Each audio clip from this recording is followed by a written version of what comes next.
बिस्मिल्लाहिर्रहमानिर्रहीम, अस्सलाम वालेकुम। मैं हूं निदा नगीन और आप देख रहे हैं सलाम न्यूज़। एनए 75 डस्का के इलेक्शन पाकिस्तान भर में तवज्जो का मरकज़ रहे हैं। यहाँ पे भी बहुत गहमा गहमी और हमारे साथ नामवर सियासतदान मौजूद हैं। सर, सबसे पहले तो बहुत शुक्रिया आपका, आपने हमें टाइम दिया। सर, पिछले इलेक्शन पे सबसे पहले जाते हैं, जो मामला हुआ 2 कत्ल, फिर प्रिजाइडिंग अफसर्स का गायब हो जाना, फिर केस का फैसला आपके ख़िलाफ़ आ जाना, ये क्या हुआ? धांधली हो गई थी?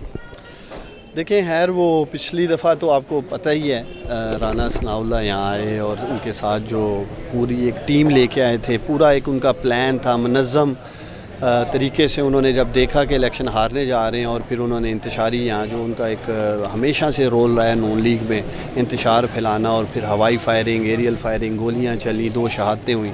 आज अगर डस्का में हालात आपको पुरअमन नज़र आ रहे हैं तो उसका जो बुनियादी फ़र्क है वो राना सनाउल्लाह की यहाँ मौजूदगी नहीं है। अदरवाइज़ वो पिछली दफ़ा भी आए, एक जत्थे लेके आए और इनको देखा है वो यहाँ पर ही थे। कौन? राना सनाउल्लाह। अभी तो वैसे टीवी पे वो मुझे कहते मैं फैसलाबाद बैठा हूँ। हमने अभी उनको खुद लाइव देखा है, वो थे और बहुत सारी मुस्लिम लीग नून के रहनुमा मौजूद थे उनके साथ। खैर हल्के में तो नहीं हो सकते वो, इसलिए कि यहाँ नज़र नहीं आए। उनके हल्के पे आने पे वैसे ही पाबंदी है। इलेक्शन कमीशन ऑफ पाकिस्तान ने नोटिस जारी किए हैं, कोई भी इलेक्टेड MNA MPA यहाँ नहीं आ सकता। तो इसलिए मैं नहीं समझता कि वो ये रिस्क लेंगे आने का।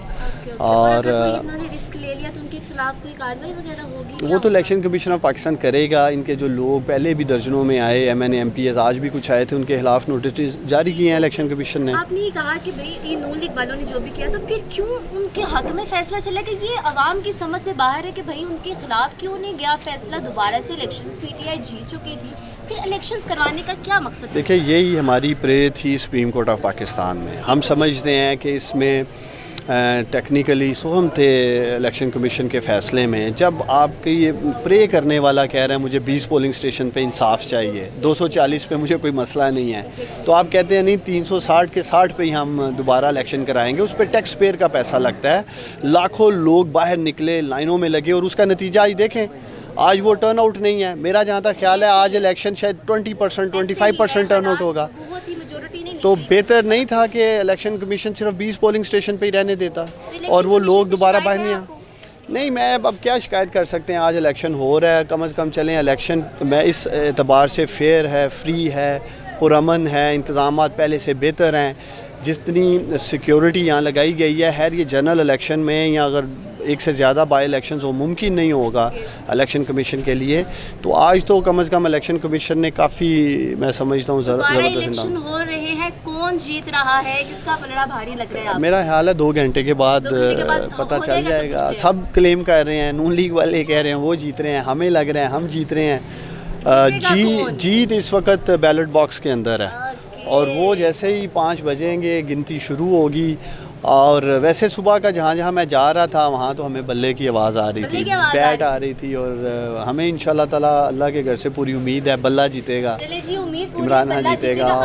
अगर हम सोच लेते हैं, ख्याली पुलाव बना लेते हैं, भाई अगर नून लीग जीत जाती है तो क्या आप भी कहेंगे कि भाई धांधली हुई है, इलेक्शंस दोबारा करवाए जाएं कि नहीं? मामला सेटल है, मान लेते हैं। देखिए, हमने कभी ये नहीं कहा क्यों निकाला। हम किसी हिलाई में लूक की बात नहीं करेंगे कि डस्के में हिलाई में लूक पड़ गई, हमें हमारे साथ ये हो गया। आपको पता ही है, हम नताइज तस्लीम करेंगे। हमने तो 19 फरवरी के भी नताइज तस्लीम किए थे। इनके 20 पोलिंग स्टेशन की डिमांड भी हमने कबूल की थी, तो हम तो कभी इलेक्शन से नहीं भागे। समझ में नहीं आया, 20 पोलिंग स्टेशंस का कहा जाता है कि 20 पोलिंग स्टेशंस पे इलेक्शंस करवाए जाएं, फिर इलेक्शन कमीशन पूरे हल्के में इलेक्शंस करवाने का कह देता है। ये इलेक्शन कमीशन की स्ट्रेटेजी समझ आ रही है आपको? लेकिन मैं समझता हूँ कि इलेक्शन कमीशन को भी आज ज़रूर ये देखना होगा कि उस तरह से लोग बाहर नहीं आए, उस तरह से टर्न आउट नहीं हुआ। इलेक्शन कमीशन के उस फैसले को जो लोग एक्सपेक्ट कर रहे थे, मीडिया पे इस बात की हाइप भी दी जा रही थी, लोगों का रद्द-ए-अमल होगा, लोग बाहर आएंगे। बिलखसूस डस्का शहर को बहुत निशानदेही की गई जी, यहाँ कोई प्लानिंग के साथ टारगेटेड PTI ने लोगों को रोका। मैं समझता हूँ जो लोग उस दिन भी आए थे वोट डाले थे, उससे भी कम लोग आज बाहर आए हैं इतने साफ शफाफ और ज़बरदस्त माहौल में। और इससे भी हमें देखना होगा, सीखना होगा। इतना आसान नहीं होता लाइनों में लगना, घंटों लाइनों में लग के वोट देना। और फिर जिस तरह गर्मी है, कोरोना है, तो हम तो उम्मीद करते हैं अभी 1 घंटा है तकरीबन पोलिंग में, तो मज़ीद वोटर्स निकलेंगे। जो लोग अगर सुन रहे हैं इस वक्त तो वो ज़रूर बाहर निकलें, अगर वक्त गुजर चुका था।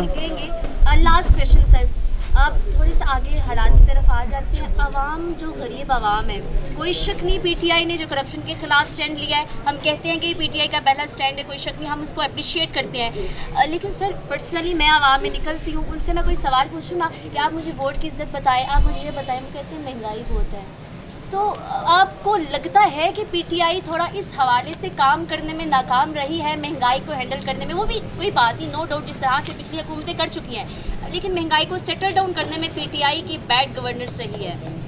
देखिए, मैं ये ज़रूर कहूँगा कि महंगाई को मज़ीद महंगा होने से या चीज़ें बढ़ने में रोकने में पाकिस्तान तहरीक इंसाफ ज़रूर अब तक कामयाब रही है। वो इसलिए कि अगर प्राइम मिनिस्टर इमरान खान इस शुगर माफिया को हाथ नहीं डालते तो आज आप मुझे ये सवाल कर रही होती कि पाकिस्तान में चीनी 200 रुपये किलो है, जो आज अगर 100 रुपये की बात की जा रही है। तो ये माफिया का पूरा प्लान था। सट्टा माफिया जो चीनी में है, उन्होंने इस रमज़ान में 200 रुपये किलो चीनी कर देनी थी। रमज़ान में क्या स्ट्रेटजी अपनाई जा रही है गरीब आवाम? 85 रुपये किलो चीनी का रेट किया गया है। इंशाल्लाह ताला पूरी कोशिश होगी इसी कीमत पे आवाम तक चीनी पहुंचाई जाए। आगे जो प्राइम मिनिस्टर इमरान खान एक टारगेटेड सब्सिडी गरीब लोगों के लिए, बिलखसूस वो लोग जो पॉवर्टी लाइन से नीचे, उनके लिए हम इंशाल्लाह ताला ला रहे हैं और लोगों को टारगेटेड सब्सिडी देंगे ताकि के लिए बड़ी खुशखबरी है। रमज़ान में महंगाई कम होगी कि बढ़ेगी महंगाई? हम कहते हैं कि देखिए हम कैसे कौम में महंगाई रमज़ान में कम होनी चाहिए, जिन इलाकों में मुल्कों में वहाँ पे हम बढ़ा देते हैं, हम मुसलमान। देखें, इस साल हमारा आवाम को रिलीफ देने का पूरा प्लान है और उसी पे तवज्जो है। नौजवानों के लिए रोज़गार पैदा करने का साल है और मुआशी बहाली का साल है। पूरी हुकूमत की कोशिश होगी कि इन तीनों इंशाल्लाह ताला एरियाज़ में हम मेहनत भी करें और कामयाबी भी हासिल करें। जी जनाब, बहुत शुक्रिया, थैंक यू वेरी मच। महंगाई की खात्मा होगा इस साल, मुआशी तरक्की में इजाफा होगा और सारे मामले बेहतर होंगे और देखते हैं कि वाकई में पीटीआई अपनी गवर्नेंस को और बेहतर कर सकती है या नहीं। हमें दे इजाज़त, बहुत शुक्रिया।